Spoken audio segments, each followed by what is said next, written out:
Well, I am super thrilled today because we haven't had these two people on our podcast in a very long time. In fact, I think you guys were on season one. Welcome, Steve and Mandy, to the Flower Podcast. Thanks. Thank you. It's good to see you. Yeah, thanks for having us. Yeah. Well, it's so funny because I was looking through some old photographs back when you used to deliver flowers to us at the wholesale house, and I was just like, man, things have changed so much. Back when we were babies trying to sling flowers out from our van. Yeah. You're probably talking about my face. No, not at all. So I know for a lot of y'all's fans and our listeners that I wanna I if you want to hear more of the backstory about Three Porch Farms, we're gonna link their first episode in our show notes and on their webpage and stuff. So be sure to check that out because it's a really special episode. It was one of our first episodes, and it was just sort of, I don't know, it was special to me, and because knowing these guys for a minute, and so a lot of things changed. The pandemic hit, and I'm really kind of curious. Maybe let's pick up there and let's see, what happened, through all of that, because you guys were rocking and rolling before that, and then the pandemic hit. Then the pandemic. Yeah, I guess a brief synopsis would be we're 9-acre cut flower farm, certified naturally grown, solar powered, biofueled. We were doing 3 markets in North Georgia area from 2011 on up until the pandemic, and we were just a market farm. And coincidentally, right when the lockdown happened, Mandy's father was diagnosed with lung cancer and had to get a lobectomy. So super high risk at the beginning stages there. And she moved off the farm to stay with him for a couple of months and be 24-hour support.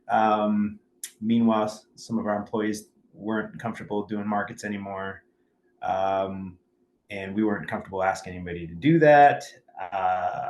So we kind of shut down all market operations, and it was right at the beginning of our spring when we had tunnels full of just blooming flowers. We had ranunculus and poppies and anemones going crazy. We had our annual plant sale. We had tens of thousands of dollars worth of plants ready Oh, to that's go. right. I Yeah, and forgot that all about that. happened. It was scheduled during lockdown. So The week, yeah, everything got shut down like the week before.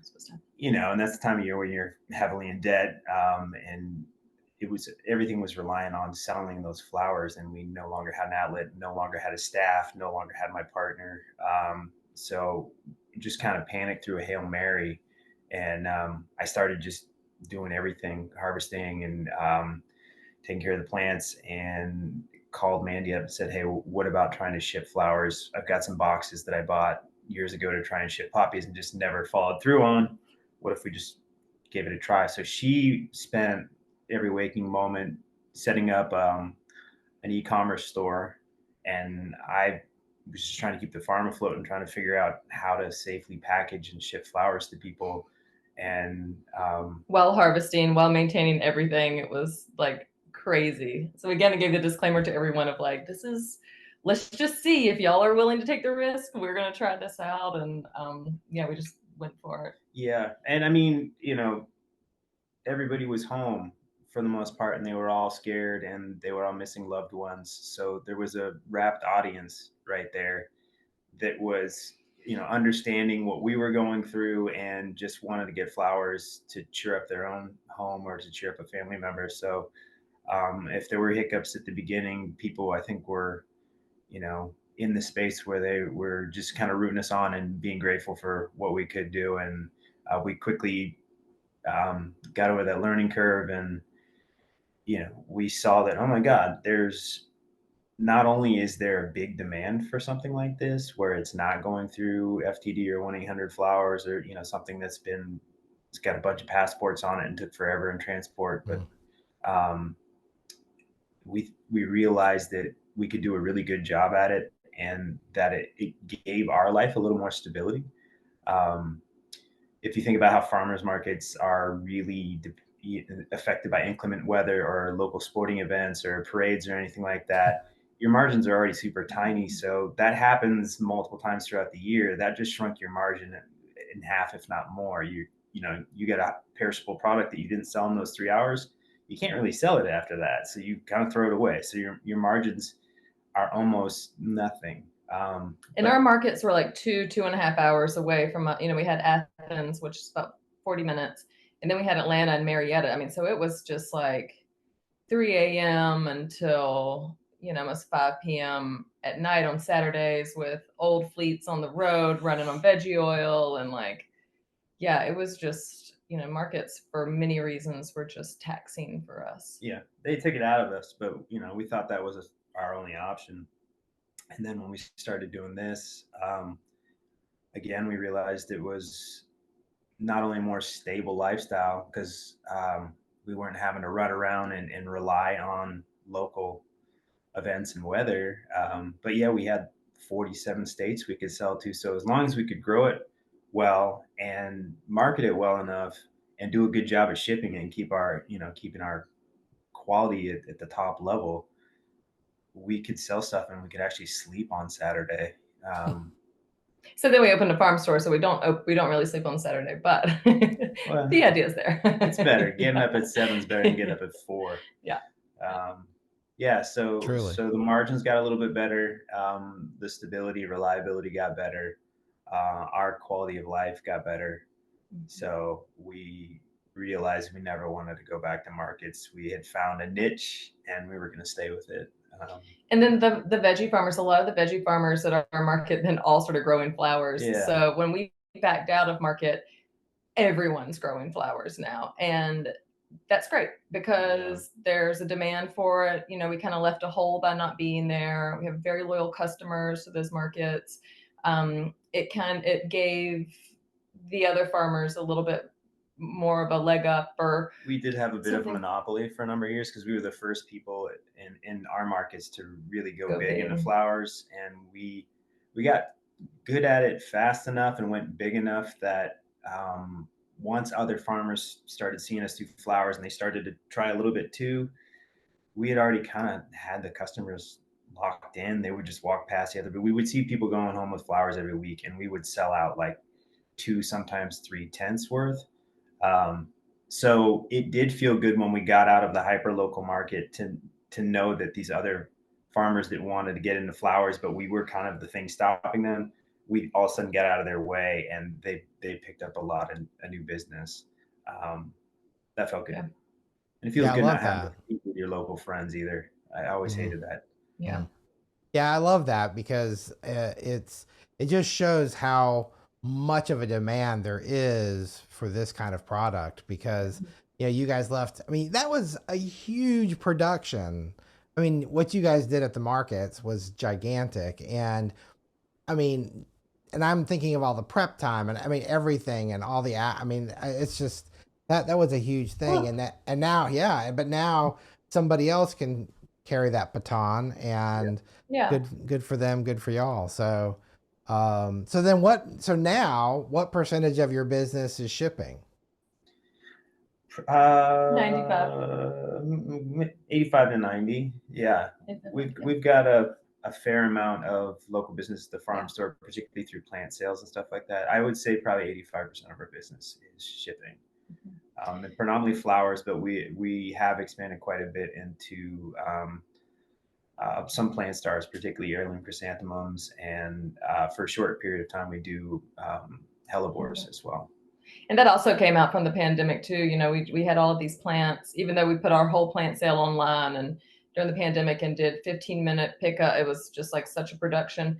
And we had some left over, and like there was such the scarcity of people couldn't get anything and they just were at home and wanted to garden. So we're like, what happens if we put these in boxes and ship them off? And like the chrysanthemums also came as one of those things of like, we had extra of our cuts and people kept asking us like, do you have any more mums? Do you have any more mum cuttings? And because I think we had done some videos of like how to take your mum cuttings. And so we just had this demand for it. And we had some leftovers that we didn't plant. So we contacted those people and then we listed some online and they sold out. So all these things like kind of happened organically, I would say. Like there wasn't, you know, like we're going to change our whole business. It was really just such a survival mode situation. And then, you know, the demand's there, and we start to realize, oh, that's something that we can possibly fill and expand into. And a lot of our customers still are in Georgia.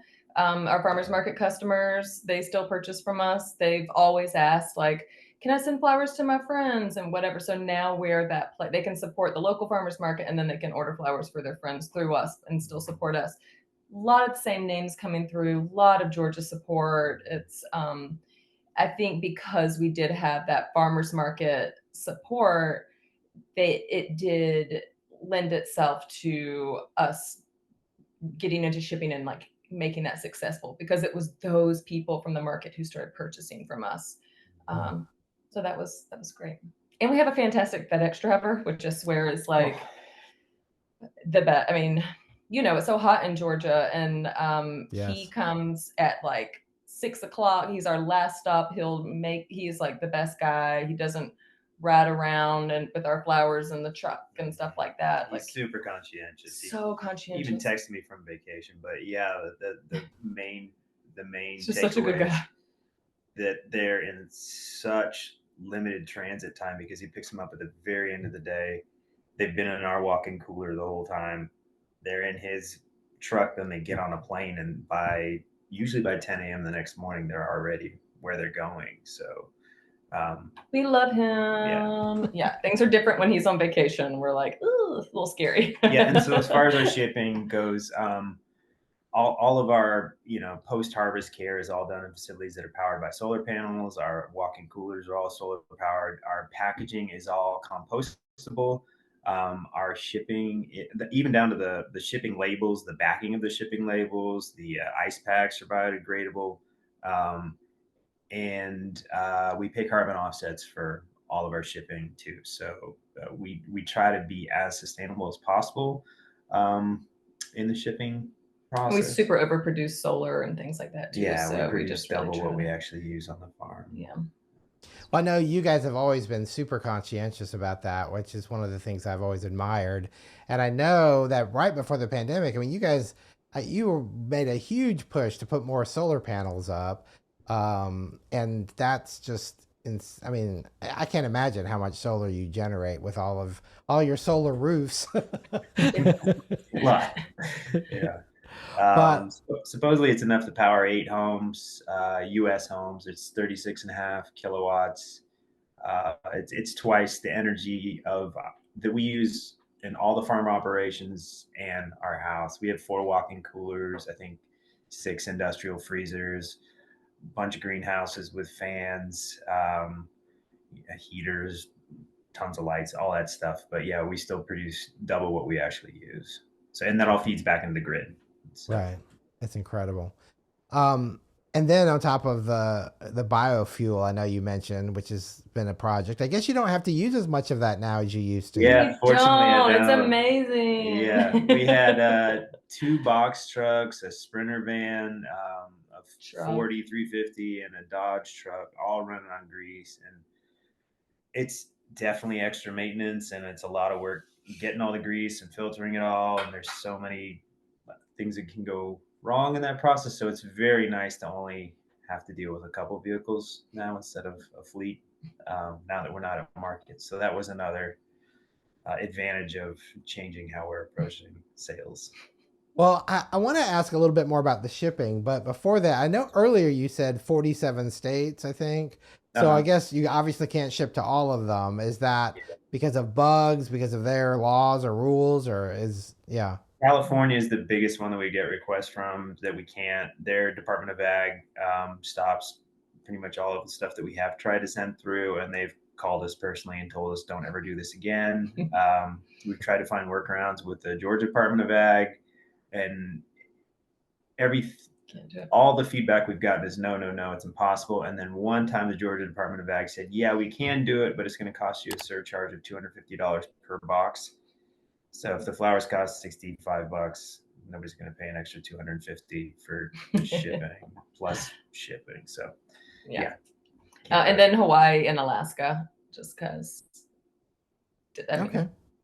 people would never afford even the shipping it's on it. super Yeah. expensive. Right. Well, I mean, I know even having worked with the Alaska Peony Cooperative, there's just some places like the flowers, most, like, I forget what percentage, but it's a vast majority of the places can get peonies and they arrive okay, but not everywhere. And so I'm sure it's the same thing. At some point, there's just the law of diminishing return.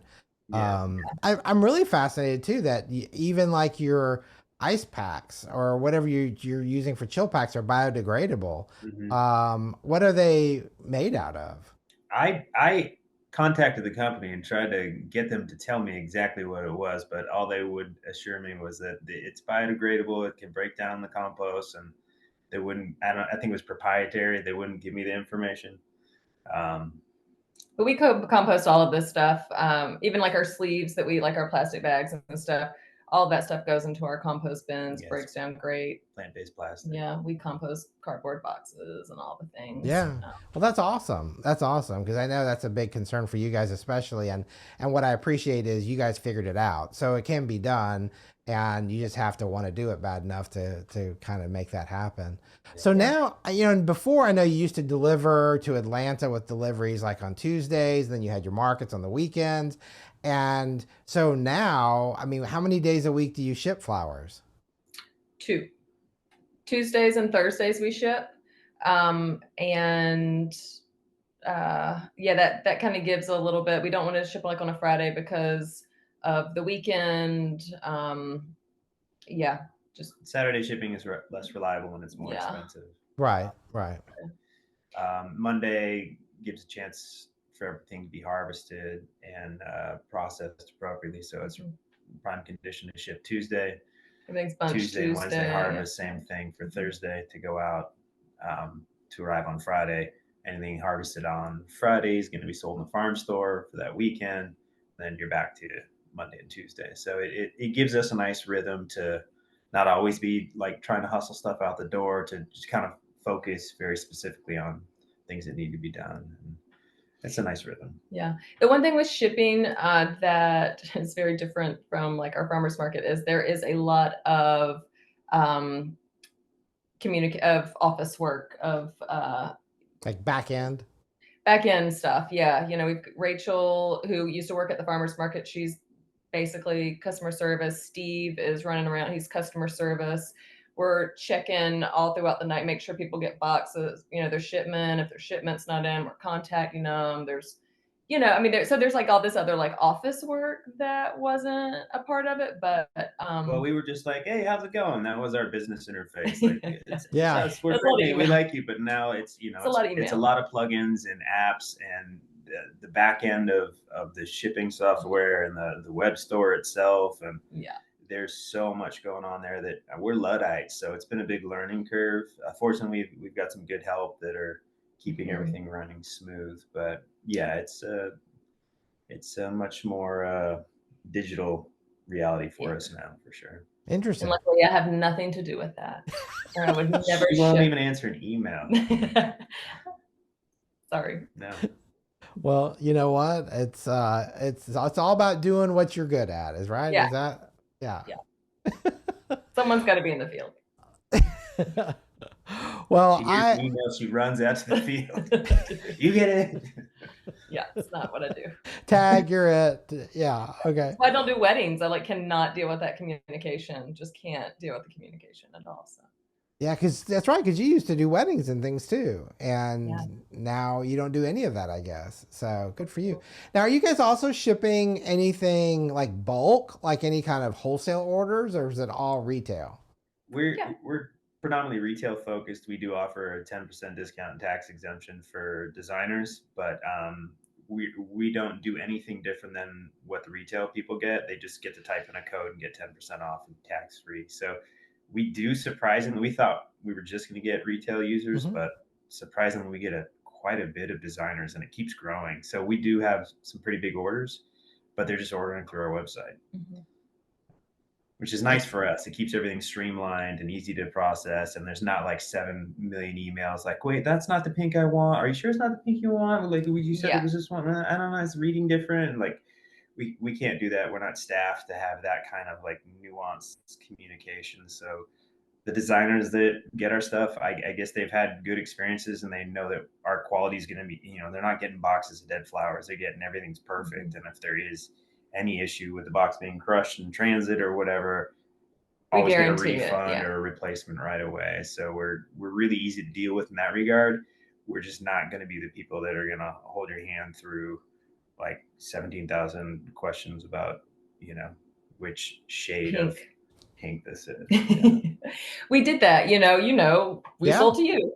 And we did that for years and years and had a whole And separate you were website. never that difficult. No, so. you were not. You were like, bring me whatever dahlias you have. Yes. Yeah. All of them. Yeah, bring me the dahlias. Yeah. No, you were not like that. But we also realized too of like, we would used to take a whole day of selecting the best of the best for wholesale and then getting the lowest price for it. And we're like, wait a minute, this seems wild. Like, obviously, I know that's got to happen for designers and all of that. Like, I get it. But for us, we're just not that big of a farm to be able to put that much manpower into ultimately small sales. So it felt good to let that go. It was just like, yeah. Yeah, it's a lot. It's a different service level. It's a different service. Yeah. And you're right. I mean, and it's kind of nice when you can make a handful of stops and you sell a lot of product, but you're right. You're putting all that work and energy into a different price point. And we were in Atlanta, we had to drive to Atlanta. So, I mean, it's one thing too, if it was just, 20 minutes or 30 minutes down the way, but somebody would be gone all day long in Atlanta. You're driving kind of 7 hours to sometimes sell $300 worth of it. Really was it's really not a good business for us. No, it didn't make sense. Yeah. Not with our overhead. We could maintain that. Yeah, So, especially with Atlanta nice traffic. have other people do that. Yeah, it works great. We know multiple people who just have a great wholesale situation and it works wonderfully for them. And, it's all about what works for your farm and for your business. So yeah, it never really was the best setup for us. Yeah. We just kept trying to force it and seeing if we could make it work. Well, the thing though, I really can appreciate is during the pandemic, you had that, you had to do something, right? And you had nothing to lose at this point, right? I mean, you had, it's like a it's like a TLC show. It's like everything on the line, and so you jumped, and it's just a great thing that it worked out that way. And I feel like there's maybe a lot of other opportunities for other people to maybe join that. One of the other things I know I have a long list of things I want to talk about when it comes to Heirloom Mums and all your mom projects. But one thing that was a surprise to me this year was that little forget-me-not that came out of nowhere. And I'm like, oh my gosh, that is just the most perfect color. I know.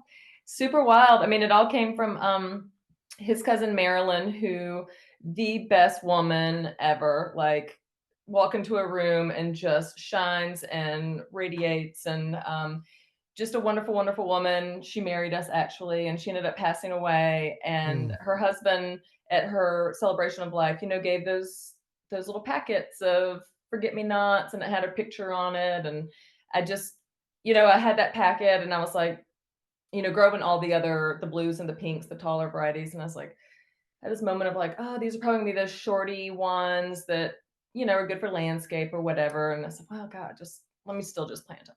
So I ended up sowing them, putting them in the same row as our other. And this one plant just came out with that color.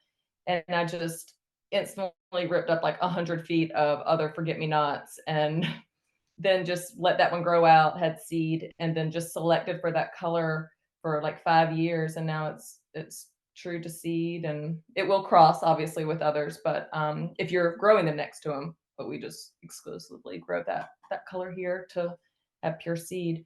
But I know I'm like, what? It makes my mind kind of go crazy because and it's such a great tribute to her because like Mandy said, she really was one of the best people I've ever met in my life. She was just such a wonderful woman. And And like her husband said, now she's dancing in everyone's garden across the country. I mean, it Yeah. Mm. really, so many people bought those seeds. And I had cousins come out of the woodwork that I haven't heard from in, 20 years. And they all wanted to buy. So I'm just sending cousin stuff for free. We smuggle them over into Ireland.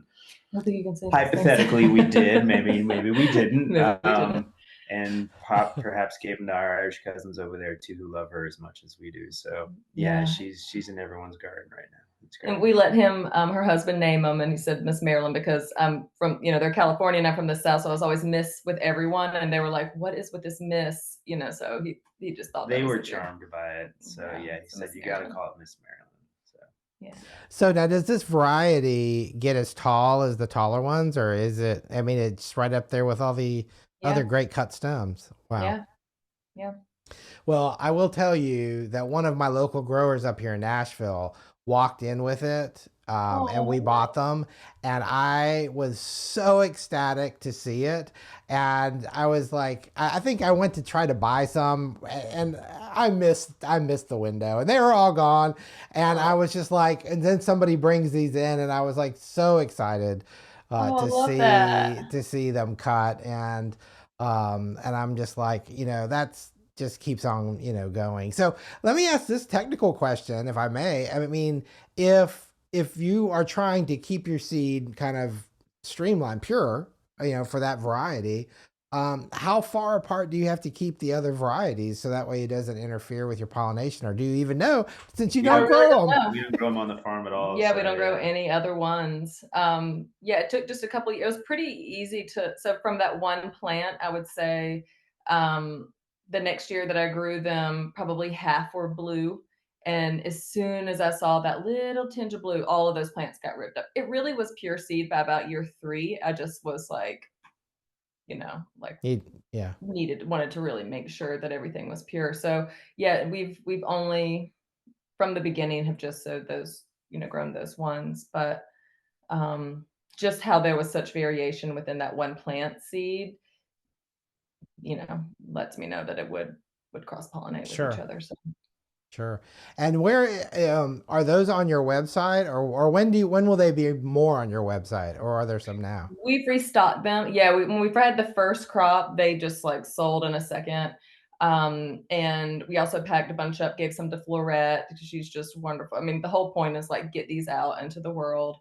We kind of, don't care if people grow them and sell them. We've had some really sweet emails from people who want to sell the seeds, and they've just, been like, well, we want to donate some money to so and so, and it's like the goal for this seed is just like get it out in the world. So it's pretty exciting, how people have taken to it. And yeah, we've grown so many more crops now. We have a beautiful row right now to get a final seed crop for this year. But yeah, we've got plenty of seed now. We shouldn't sell out for an Okay. indefinite period of time. Well, I'm glad that I've got a few days before this episode releases, because now I get to go to the shop and get mine. So Yeah. And they're so easy. I mean, I just this last crop I sowed and just direct sowed, thinking nothing was going to come up. It was just like a trial to see their durability, and it was like early August or something, and drought. We had a month of drought, and they've just growing and flowering like crazy right now. So yeah, see, I always thought it didn't like the heat, like of yeah, August and things like that. yeah. They Um, kind of don't, but we've grown them year round. I mean, they're fine. Yeah. that's You can let incredible. them self-seed in your garden in our area anyway, and they'll definitely pop back up and stuff too. So Well, I really, I was really glad that you guys had the time to do this, because when I saw you on Farmer Bailey's Instagram, talking about your mums and the new partnership you guys have with them, and I was like, you know what, I really wanted to go a little bit deeper on this, and I felt like, especially with a lot of the varieties that you guys are growing, I'm really excited, because is everything you're growing mum wise heirloom, or are some of them? Yeah, mhm. so then people can use them to create their own stock plants and things like Yeah, that. Yeah. yeah. Um, Tell us about kind of this program you've developed, and the varieties you've selected. I have a whole bunch of questions. I just figured that might be a good place to start. Okay. Well, like most of us all started off with, I remember Aaron from Florette and Jenny Love doing their, back in the day, the, uh, 50 Mile Bouquet or whatever. no, anyway, like back in the early days, and they started growing some chrysanthemums, and then the chrysanthemums kind of came on, big hit, and so started collecting varieties at that time, and then just always had some other plants. Went from trying to grow all the most beautiful varieties that you could see in a catalog, and they just did not all work for us. Either like they could be pretty, but they're just not going to be a good cut flower. um Weak stems. Weak stems or short, or just like didn't open up well. So we just, for our own sake, would just cull ones that just weren't going to make it for us. So we ended up over the years with our mother stock of just like our tried and true varieties that easy to grow, strong stems, abundant, not picky. You don't have to debud all of these to get like a good stem or good flower. So they just kind of became our tried and true varieties.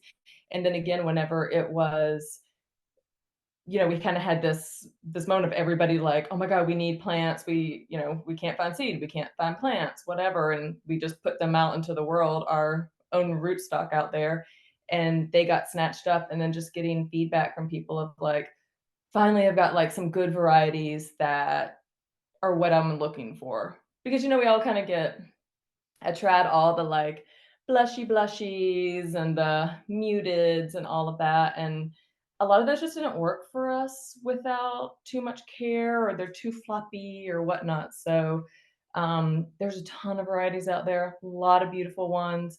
We're just kind of growing out our faves, the ones that actually like make money on the farm.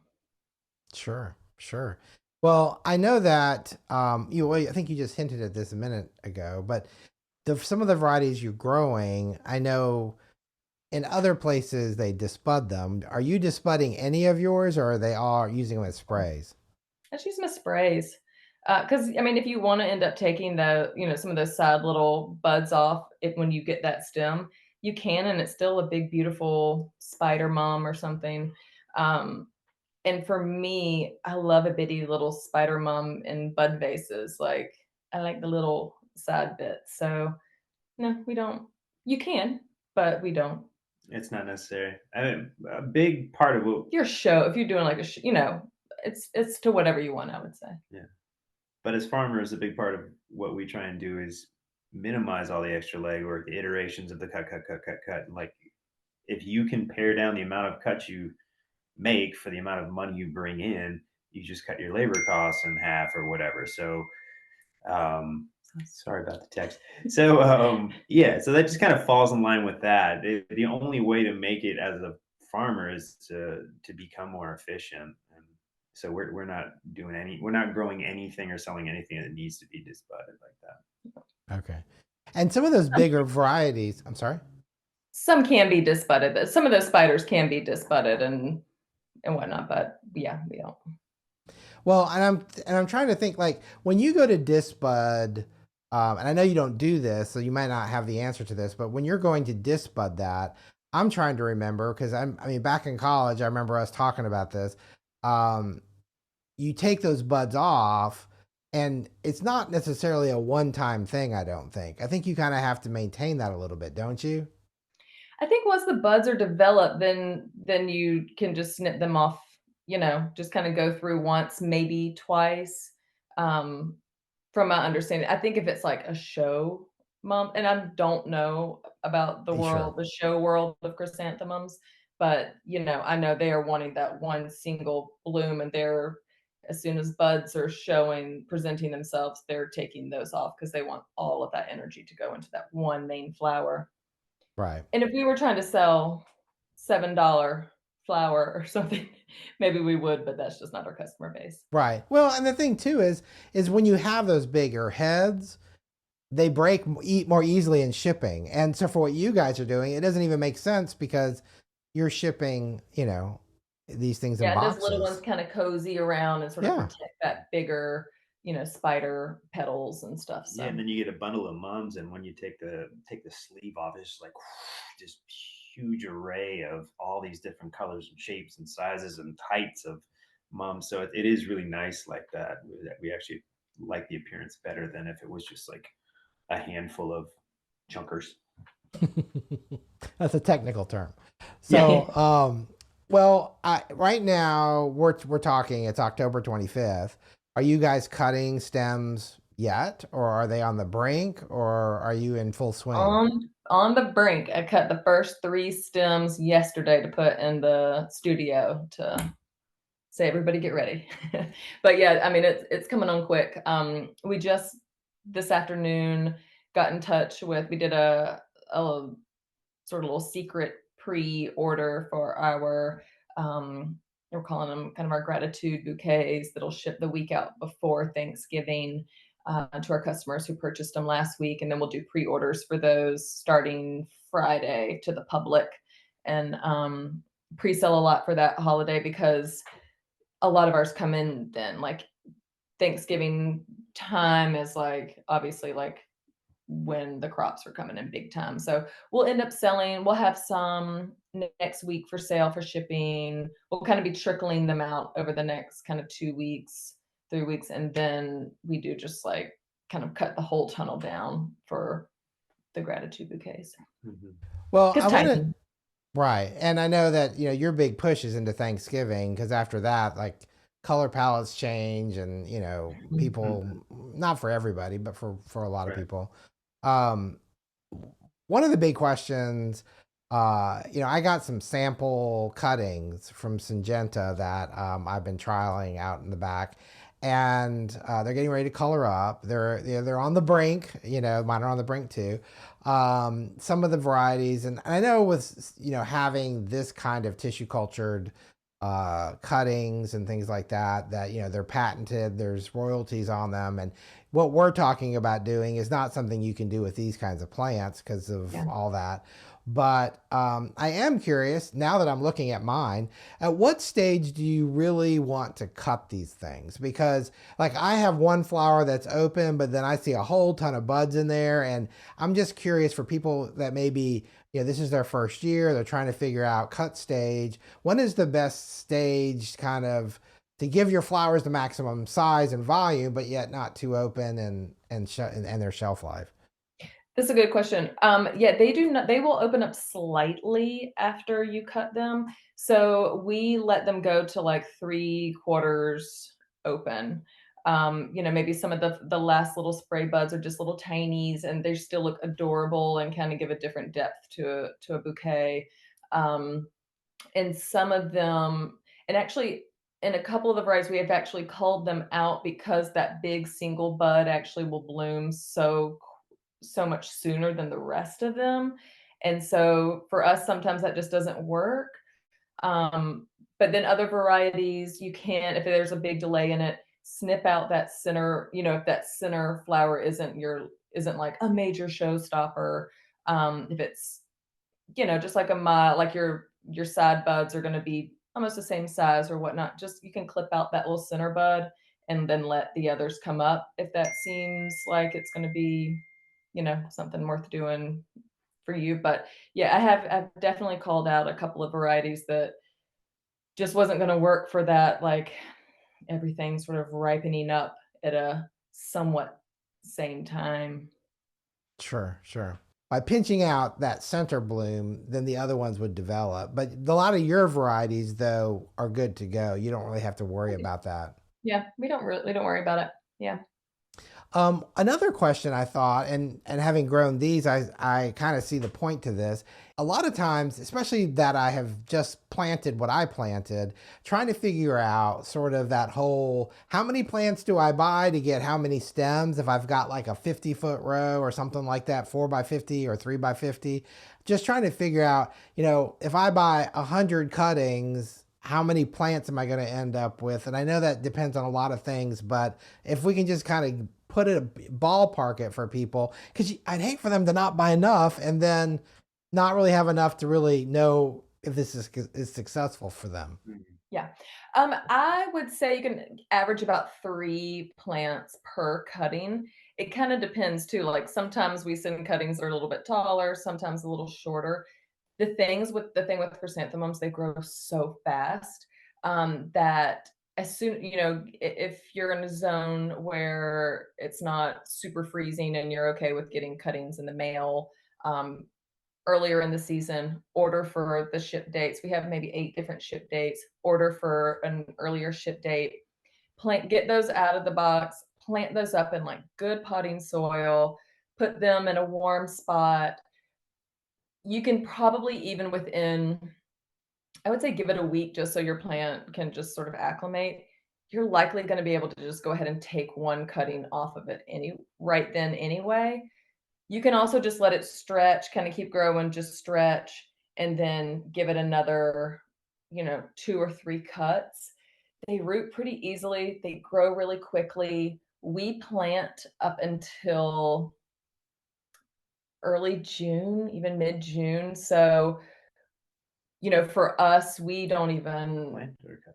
we plant. So, and the rooting happens pretty quickly. So, you can definitely take multiple cuttings off of your plant, even if it's tucked into your beds, your tunnel, or your outside, because we encourage everybody to be pinching those plants multiple times through June.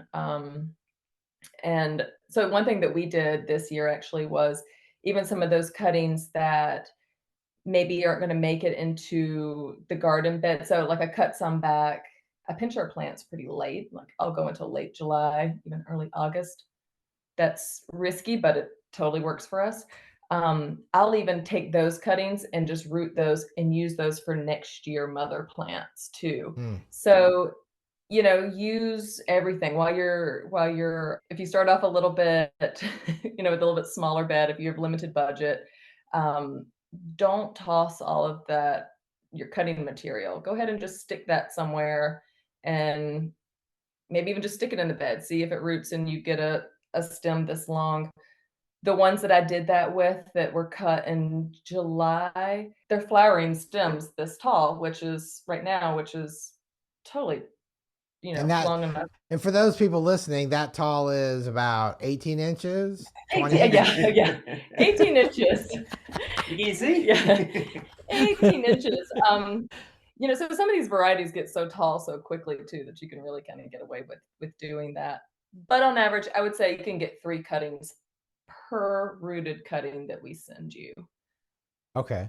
And then each plant that you create, how many stems do you think you'll get off of that plant?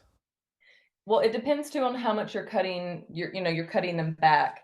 We we go through and chop ours down to about 6 inches, um, 3 or 4 times in the season. So every time we're cutting, then we're branching. So some of our plants have 10 stems.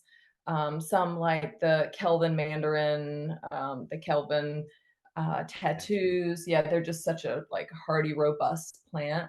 We'll get sometimes 12 stems per plant.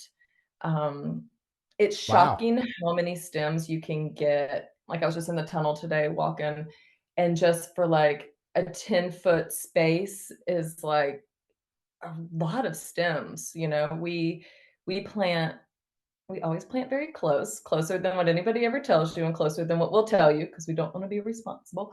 We're getting it too tight, but we actually plant our cuttings about 6 inches apart, and they thrive. They do great, help hold each other up, and still we'll have about 10 stems per. We're not recommending that for anybody. If you don't have good airflow and you're not monitoring your water system, give more space. Yeah. Right. Well, do you think that's one reason why you get such height? Because I know like mine are not anywhere near that high. Because my cuttings I got like around June 10th, rooted them, and I should have planted them quicker because they rooted for quickly, but I don't Mhm. think I got them in the ground till like after the 4th of July. And they're probably So about 18 inches, 20 inches, which I Do you grow know. specific? Do you have them in tunnels? No, mine are just out in the garden. So I mean, Yeah. I'm just You trialing garden? them outside. Yeah. And variety specific too. I mean, we have some plants that, like we're trialing some new varieties this year that one already I know isn't going to cut it because it's, yellow too short. It's only going to be blooming at about 14 inches. Where like our Safinas and the Kelvins and a couple of the other ones, after being cut so severely, cut back through July into August, they're still 5.5 feet. Like somewhere like up to here. Really? Yeah. Well, you're 5.5 feet, so 5 feet being cut back that much. I think in the more in the 4 range. No, they're 1,000,000 feet tall. They are. But so tall. But like that's been cutting them back so hard, because we know they're going to get tall. Because we've had that, I feel like the first year or two that people start growing mums, they're terrified to cut those plants back. And then they have just like this massive jungle of like collapsing stems. So I'm just aiming for 18-inch stems to 20-inch stems is all that I need. And I hate wrangling like huge plants. So I'm constantly cutting those things back. So your stem length is dictated by your shipping box. Is that what I'm understanding? Yeah. Yeah, we ship them in 24-inch tall boxes, so they're about 22 inches tall. Wow. Okay. 20 Well, I mean, that kind of leaves you a wide, opportunity because not everything has to be super tall. Yeah. It's just a fortunate thing that it does. I know. Okay, so the spacing we've talked about and all that. I know one of the things I noticed on mine was aphids, which I know that's a big deal. I fortunately don't have that many, so I just hosed them off, and hey, they didn't come back. They actually went to something else, and yeah, so I didn't have to deal with that. But I know when you're dealing, especially in a tunnel, and you have that many plants, you can't let that get ahead of you. So, what do you guys kind of do for that issue, the insect issue? It's a weekly spray. Usually insecticidal soap. Occasionally we use something like Grand Devo, or you can use spinosad. The big one for organics is, the strongest one is pyganic. So right before they all blow open, we usually go through with pyganic because pyganic can discolor the petals. So we don't use that once they've bloomed. But our biggest weapon is the soap, insecticidal soap for them. And we really just see the aphids. I mean, we're not doing that through their whole growing period. That's really just once buds start forming. That's when they want to get into those little growing points. So yeah, we do a soap because once they start flowering, we don't want to have any aphids in the tunnels. Once their petals are showing, there's nothing that's not going to start spotting up your petals. So yeah, just always, even like on Instagram, I've been trying to. Soap is more forgiving, especially if you're not doing it in like bright sunlight. If you get it in a early morning, late night, overcast day, you can get some soap on the petals. I mean, we try I just to feel like avoid that you it, just but can't get once those petals start open, they get in there. You just can't beat that. You can't get ahead of them. So just really that before those petals start opening. So your program starts on week one, or kind of more like maybe halfway through the cycle. Or as soon as you see them, you start. As soon as we see some aphids, and we see aphids once they start wanting to have a first little bud show. That's when the aphids want to kind of come in there. So like maybe end of September, early October. Yeah. I think we've only sprayed really like 4 times, huh? Yeah, once we see them, Yeah. we try to do it weekly. Yeah. Generally with soap, and again, we do our biggest hit with pyganic right before most of the flowers are starting to open, so we can try and really knock them back. Because then once they are flowering, we will follow through weekly with soap, but we have to be more gingerly with that because we don't want to mess up the petals. Right. So Are you using yeah. shade on your tunnels? No. Okay. Yeah, I was wondering if maybe that was another reason why maybe you get some of the length you do, but they can take the heat, I guess. Weak if we were making them stretch, I'd be concerned that the stems would get weak, so we don't do that. I think it's just the varieties that we're growing are pretty tall. Robust. Another thing we do, which we haven't done in the past, but we did this year, and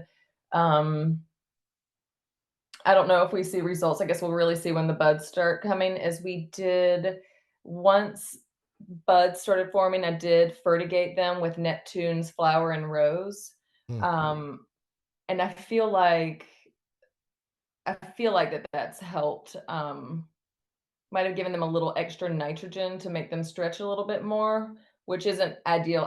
I don't necessarily prefer that, but I just seen how tall some of these other ones are right Should feel now, like they're taller than last year. taller than last year. Because it does have a little bit of nitrogen in that fertigation, but it's mostly for like a bloom nutrient. Um, I think it's mostly phosphorus. yeah, so yeah, you can definitely give them nitrogen if you're feeling like your plant's a little slow. You can give them some nitrogen until they start seeing that your buds start forming, and then I would cut nitrogen entirely from them.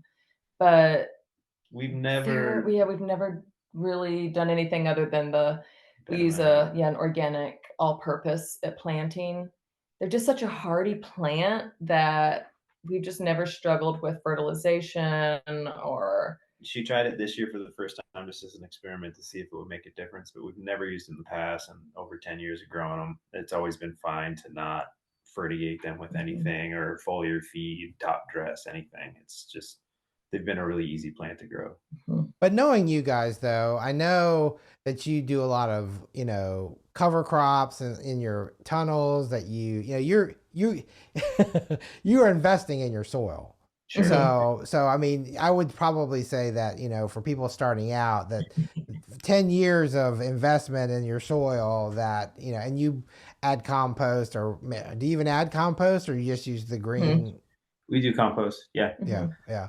Yeah. And, if anybody's new to this, definitely get a soil sample and Yeah. figure out what you need to use to amend the bed before you plant it. Otherwise, you're just fighting from a losing position to start Sure. with.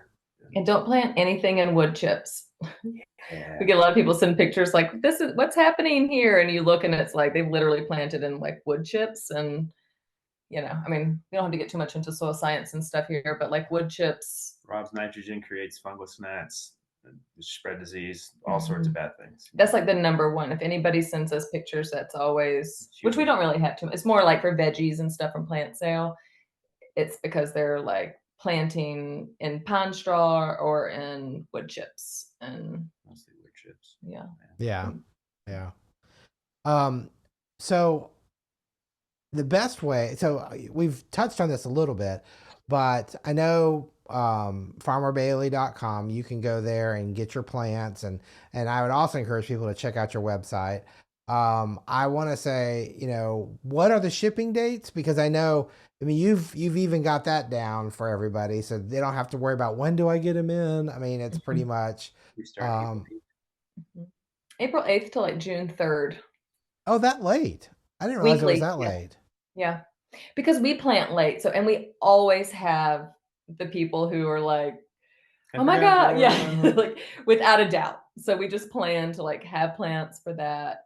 And we've increased inventory on Farmer Bailey's site. I think today it might not be updated quite yet, but there is a restock coming, and then also on our site too. So it's yeah. And we do have alternating weeks with them, right? We have alternating weeks with Farmer So if Bailey. you go to our website and the ship date's not exactly the week you want, we do every other week. The alternating weeks are Farmer Bailey's weeks. So 1 week we're just shipping their orders out, 1 week we're shipping our orders out. So if our week doesn't work out for you, you can go to their site and try theirs, and vice versa. Okay. Based on inventory and stuff. Some things sell quicker than others. Yeah. Sure. And you have the opportunity, I guess, since you have such late shipping, that you can keep propagating. So even if you run out, you have the opportunity to restock, I'm guessing. Yeah. And we're still kind of toying around with the major infrastructure changes to beef up production if the demand is there for it. So we're still kind of working on logistics on the back end to see if if it catches fire even more, we're going to rise to meet demand as much as we possibly can. And what does a cutting look like when you get it? For those of us that haven't seen them yet, is it come in a are they in like plugs? Are they just a They're rooted grown out bag? in plugs, so it's a rooted plug. To ship them, we end up putting them in a little biodegradable bag, because then we can lay them in a box instead of we've tried to like put them in a plug tray and mail them. They get tumped over. They're breaking. The best way that we have found is they go into these little biodegradable bags labeled with the variety. Then they can actually lay in the box and they stay super protected. We include an ice pack and planting guides and a video on how you can propagate them yourself. And we do have a little video on the website that shows how the orders are packed, put together, and we have photographs showing next to the tape measure what the plugs look like when they get shipped to you. So, Oh, cool. Yeah. I think we say they're like 3 inches, but they're usually bigger than that. bigger. Yeah.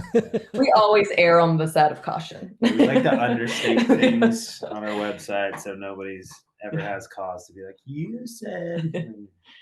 Yeah. No, managing expectations is an important thing. Very important. Yeah, for sure.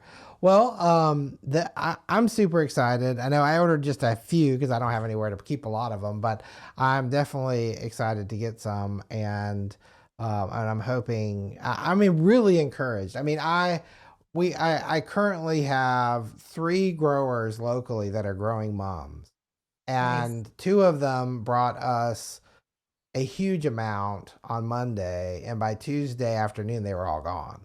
And nice.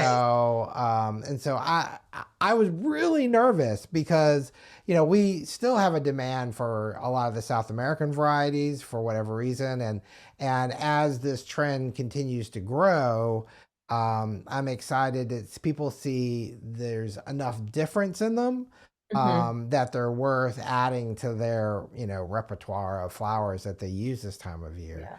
So I'm pretty stoked. And one thing though, I was thinking, because of course, a lot of the dahlia people up here we're supposed to get a frost next week, so a hard frost. It's gonna all be over, and the mums are to continue. Luckily, who's growing them, they're all under plastic, so they're all in high tunnels.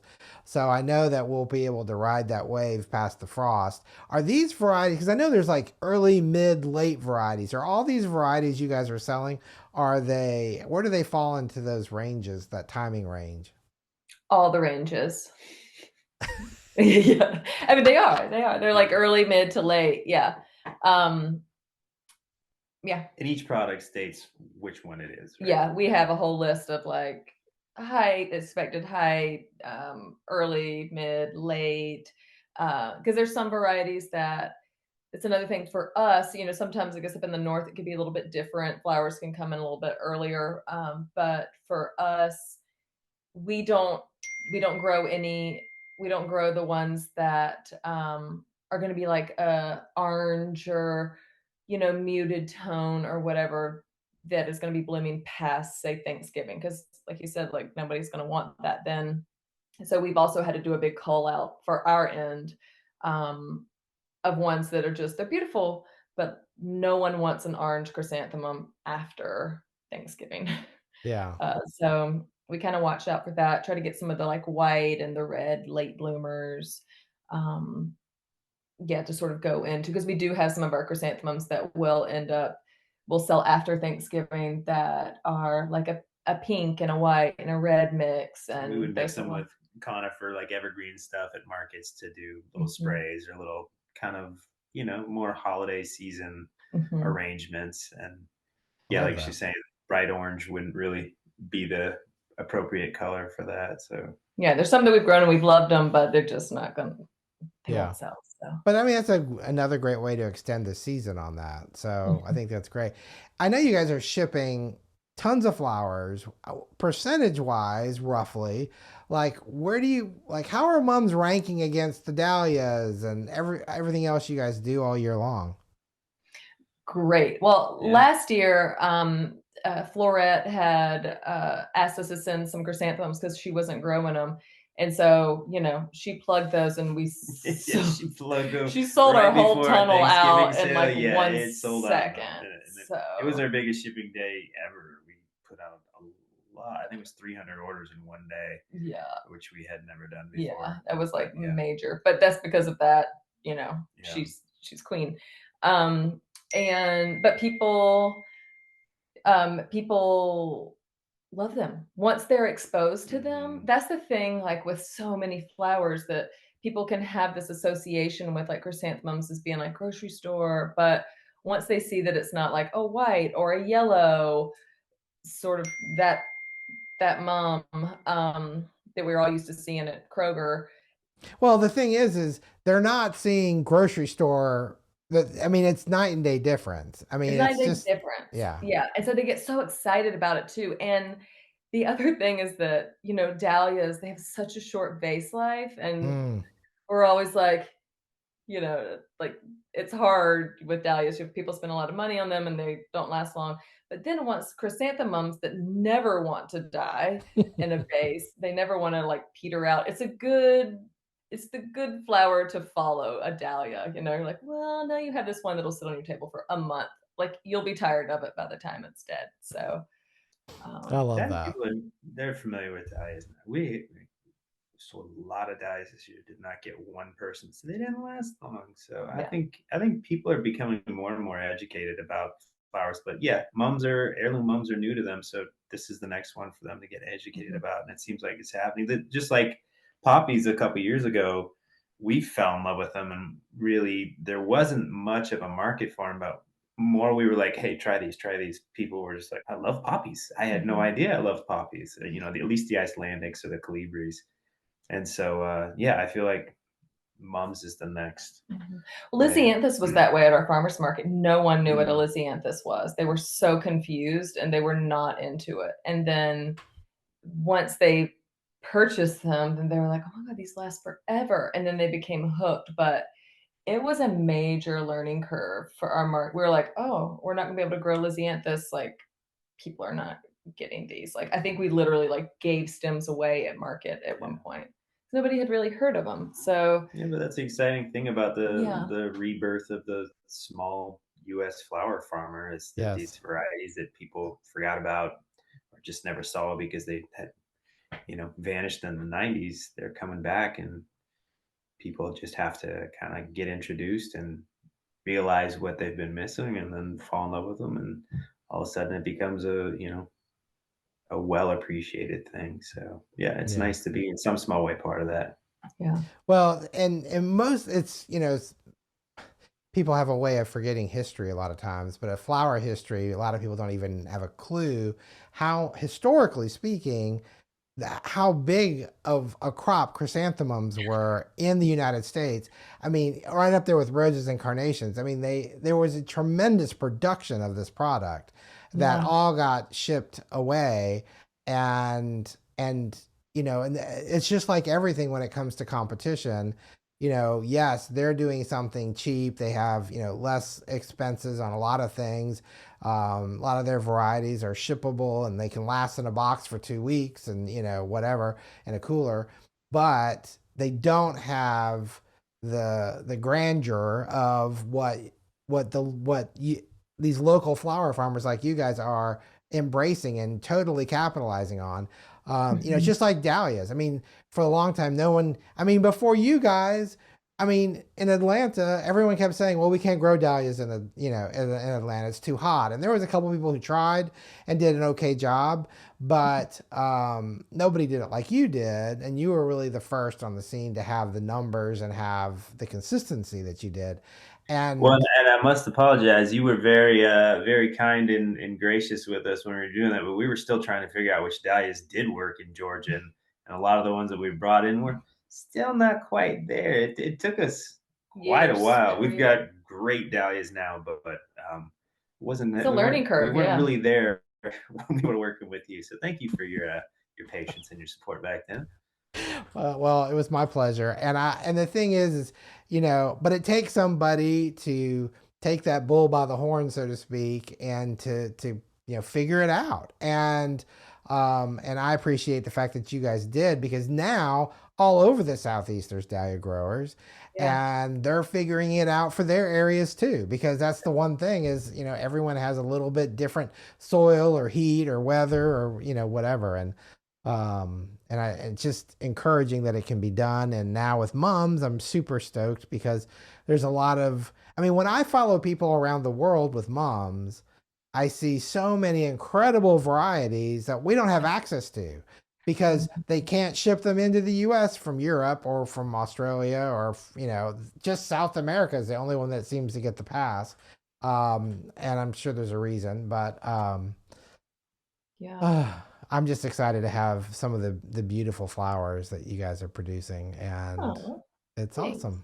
So, anyway, usually I end these interviews with a piece of advice, and any last thoughts you guys want to share with our audience?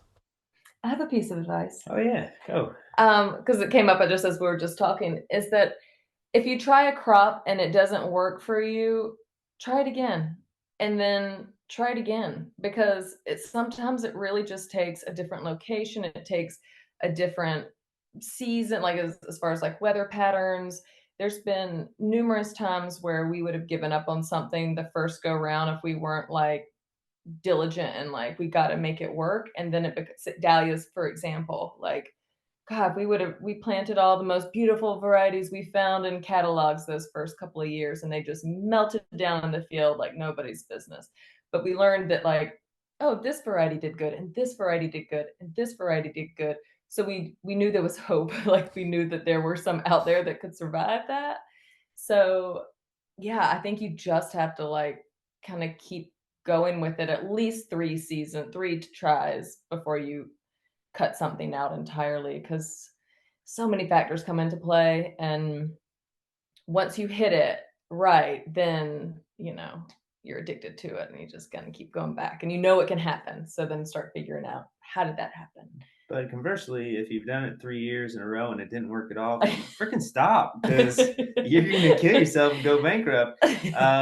And last piece of advice for dahlia growers in the South or in a very hot, humid climate: don't plant when everybody says to plant. Don't plant early in the spring. Plant at the very end of spring or beginning of summer. That's going to be the difference between you having complete failure and sustaining some losses, but having a mostly successful crop.